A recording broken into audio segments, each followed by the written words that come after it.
Mga katrops, welcome back ulit sa aking channel, Sports React PH. At ngayon nga ay pag-uusapan natin ang balitang nagkaroon na nga po ng player-only meeting ang Golden State Warriors.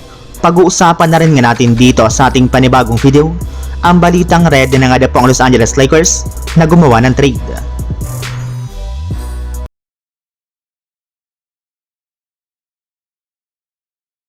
Bumagsak na nga po mga katrops ang Golden State Warriors sa ika-10 pwesto sa standings ng Western Conference sa kanilang record na 15 wins at 14 losses kasunod ng kanilang pagkatalo laban sa Los Angeles Lakers.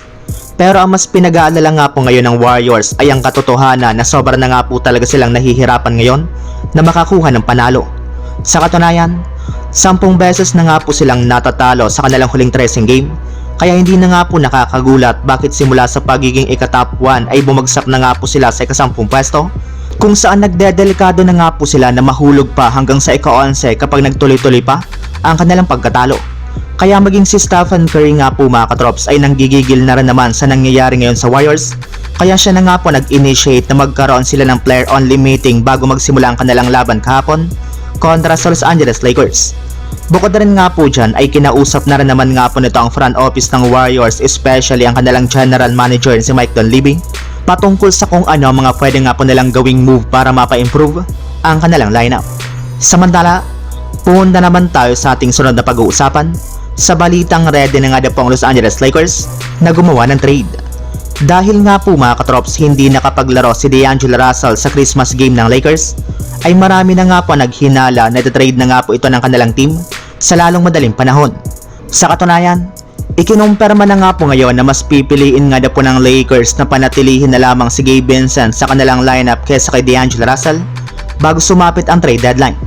Mas mataas na naman nga po ang trade value ni D'Angelo Russell kesa kay Vincent at mas madaming teams nga po ang may interes sa pagkuha sa kanya sa loob ng trade market. Maliban nga po kay D'Angelo Russell mga katrops, ay may labas rin nga pong balita ngayong araw ang NBA insider si Shams Charania ng The Athletic na plano na nga po ng Lakers na i-trade ang kanilang 3 future first round picks upang sa ganon ay mabigyan lamang nga po nila si LeBron James ng mas malaking tsansa na makakuha ng kampiyonato bago pa man magtapos ang karir nito sa NBA. Kaya sa madaling salita mga katrops, all in na nga po ang front office ng Lakers sa pagkuha ng bagong superstar ngayong season sa lalong madaling panahon. So yun lang mga katrops, ang handog kong story ngayong araw. Sana nag-enjoy kayo, please like and subscribe my YouTube channel, Sports React PH, para sa iba pang story at update patungkol sa NBA. Kita-kits muli sa ating susunod na video.